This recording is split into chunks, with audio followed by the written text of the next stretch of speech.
اما دماسه هايله. بكره بقى ان شاء الله تخليه لحمه يا رب. قول باذن الله ما تقطعش على رزقك. يعني كل حاجه جاهزه طفطف. اخر قليصه ده نتيفه والاجر على الله. يعني مش هيحصل حاجه بقى لو خرجنا واتفسحنا شويه في الاياله دي يا حبيبي. تخافيش ما تخافيش، عارف لك حته يا عيني هواها من الجنه. لا يا شيخ فين دي؟ في سويسرا؟ سويسرا؟ لا هنا في القاهره. قبلي ولا بحري؟ على الكورنيش يا تفيده، على النيل يا حبيبتي. انا وحبيبي يا نيل ننا امانينا. يا سلام هتغني يا اختي. طبعا. اسم الله اسم الله. ايه موافقه تيجي؟ بس بشرط يا حبيبي. اشط يا جميل ابو الهلاهيل قصدي يعني ابو الخلاخيل. وهي فين بقى الخلاخيل دي؟ طب خليها المناديل، اظن تنفع. عندك منديلين محلاوي في الشنطه يا جميل مش كده؟ دمك خفيف والنبي يا مضروب.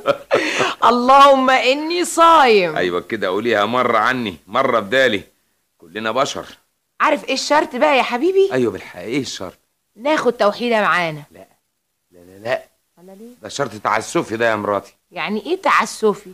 يعني حكم القوي على الضعيف. النبي حرام عليك يا فروكتي، حرام. الله تعمل في البيت كده برضو ليه يا شيخ كده؟ دي حتى غلبانه ويتيمه. نهايته مفيش مانع يا ستي، هاتيها لاجل الورد ينتهي العليق. وانا مش جايه يا ستي، متاسفه خالص. الله ومش جايه ليه بقى؟ ايه السبب؟ عشان انا مش علق يا ست. جدك ايه يا توحيده؟ ده مثل يا عبيطه وسيدك بيضحك معاك. اتفضلوا انتوا وخلوا العلق هنا في البيت، العلق واخد على كده. معلش حقك عليا يا توحيد. وانا حتى ما احبش اقعد على النيل. امال تحب تقعد على بحر المنص يا اختي؟ اصل خطيبها اللي سابها كان بيشتغل مراكبي يا فرج. مراكبي؟ عرفت السبب بقى؟ خطيبة المراكبي. طب ما دام كده انا مصمم انها تيجي معانا بقى. عشان اتعذب مش كده؟ لا معلش عشان تستعبري وتاخدي عبرة. جرى ايه يا جماعه؟ انتوا ايه؟ انتوا في بينكم وبعض طار بايت ولا ايه؟ لا بينا وبين بعض فون نابت مش طار بايت. يلا بينا يلا بقى ما تضيعوش وقت. يلا توحيده بقى يلا بقى يلا.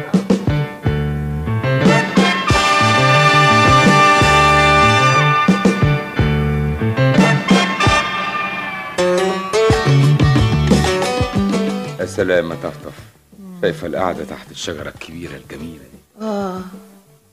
ايه رايك؟ اخر جمال والنبي واخر رومانسيه فعلا. يا حلاوه. دي ظل خالص. امال ايه؟ ظل طول النهار من اول الفجر لحد المغرب. وظل كمان والنبي بالليل يا سيدي. سامع البنت الغبيه بتقوليها تفيده. اشرب يا عشان مثلك، اشرب كازوزه. لا بيبيع مين الواد المجنون ده؟ انا مش فاهم. علمك مفيش غيرنا. المتهلج يا بيه، المتهلج يا ست، اوعى اسنانك. معلش يا ريس اتفضل انت، مش عايزين. مع السلامه. الارزاق على الله.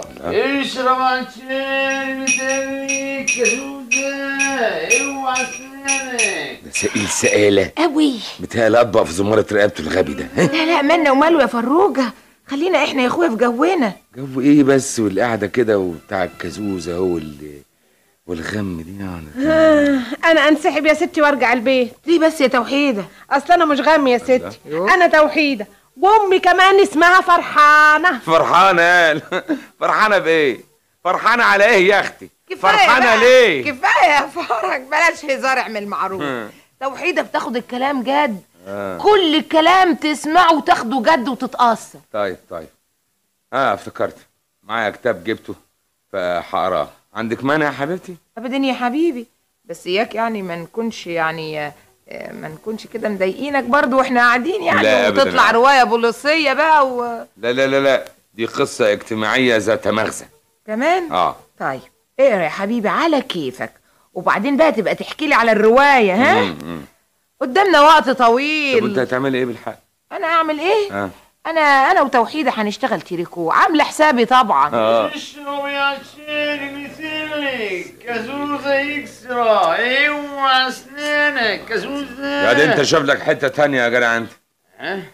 يلا يا سيدي.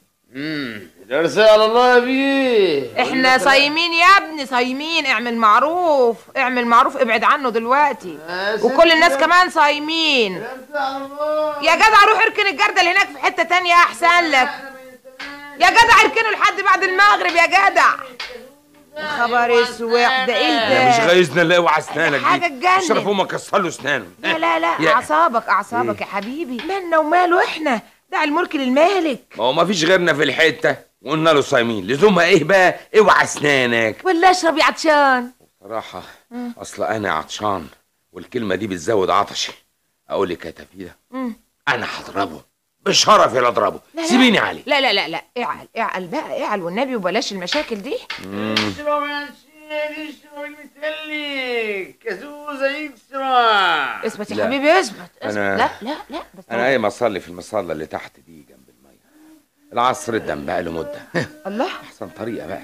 والنبي صحيح، يا سلام، منظرها حلو قوي المصليه دي. يا ما كان نفسي انا كمان اصلي معاك، بس مكسوفه قوي. ما تصلي انت تحت الشجره، هو مكان متداري والنجيل اخضر وطاهر. يلا يلا طب اصلي باذن الله.